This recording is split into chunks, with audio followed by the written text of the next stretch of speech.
This is the firing room, launch control for the Apollo missions. This is not a mock-up. These are the very consoles we sat at when men first took off to fly to the moon. The tragedy of Apollo 1 had put us a year and a half behind. We were making up for it in one big leap, and we were doing it with a rocket that no man had ever flown before.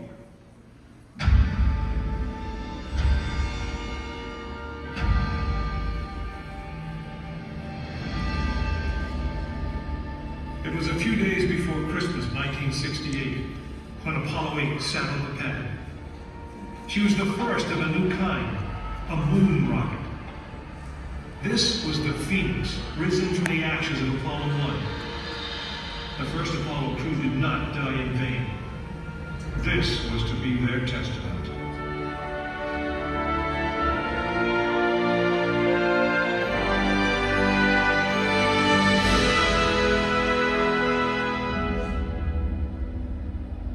"36 stories high, she had been fully fueled throughout the night. The liquid oxygen in her tanks caused ice to form on the outside of the craft.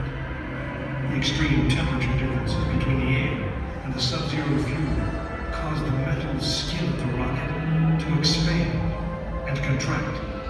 Everyone was on the pad agreed. It was as though the rocket was alive, breathing, straining at the leash.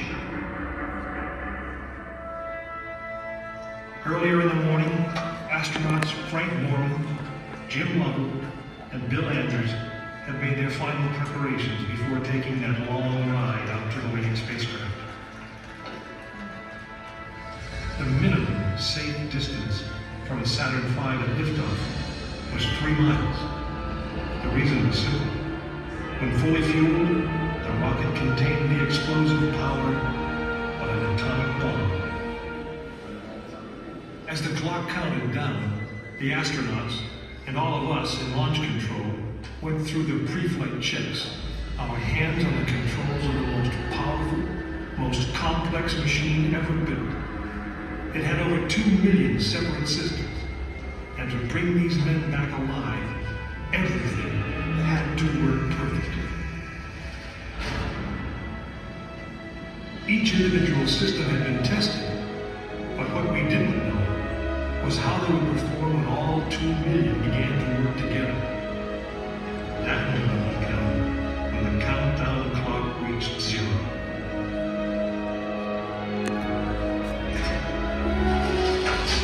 If a maneuvering thruster failed, if communications broke down, if navigation was off by 1 degree, if any piece of the miles of wiring, circuits, relays, or valves was defective, Frank Borman, Jim Lovell, and Bill Anders would pay with their lives.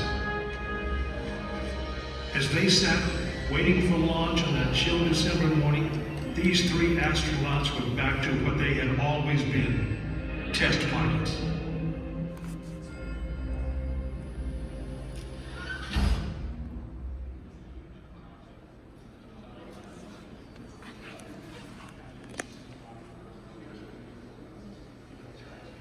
You are now in the final minutes before the launch of Apollo 8, right here where it actually happened.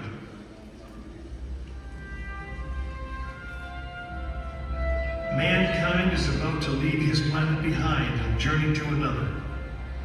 It is one of those rare moments when history is not being made, destiny is being embraced.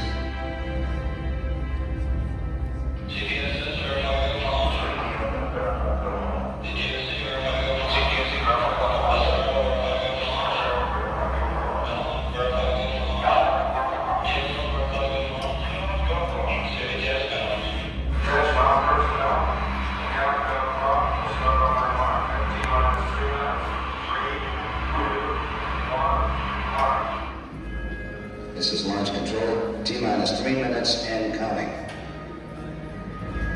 We have completed our communications checks with the Apollo 8 astronauts in the cabin, and the communications are go.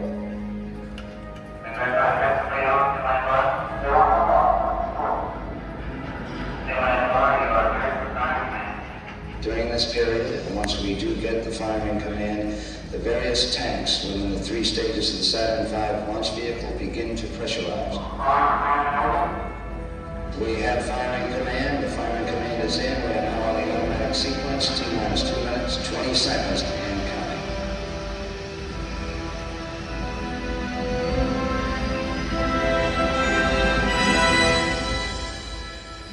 Our status board indicates that all aspects are ready. Instrument unit is ready. Spacecraft ready. Final check of the emergency detection system. That ready light also on. First stage preparations are completed. Okay. We're on. Ready to go to cockpit. Stand by order. Okay, you're on. All systems go. 1 minute 45 seconds and counting. The first stage liquid oxygen tank has been pressurized and the pressure is still building up. Coming up in 90 seconds, mark T-minus 90 seconds and counting.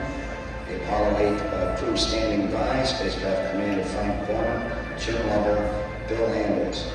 We now report that the liquid hydrogen tank in the third stage is pressurized. 1 minute 15 seconds.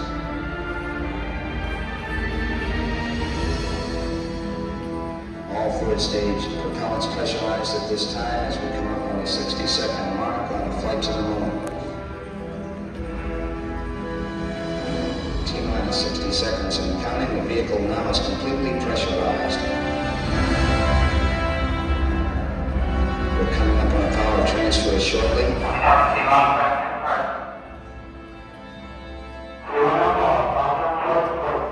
We have the power transfer. We're now on the flight batteries within the launch vehicle.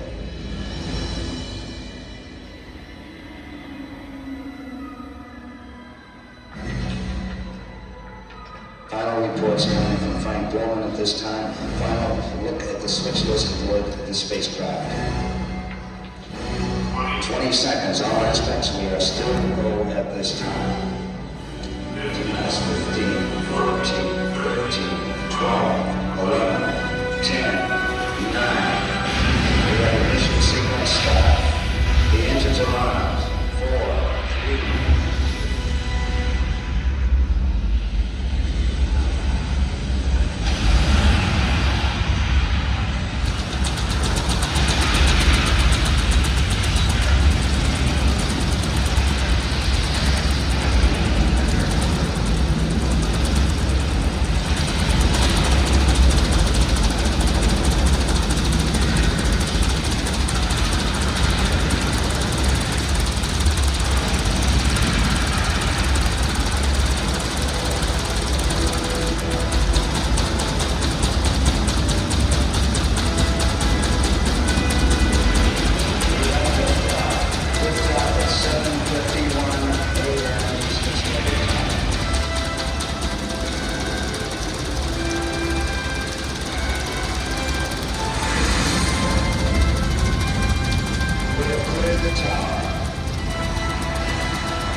Apollo 8 successfully orbited the moon, and the astronauts returned safely to the Earth.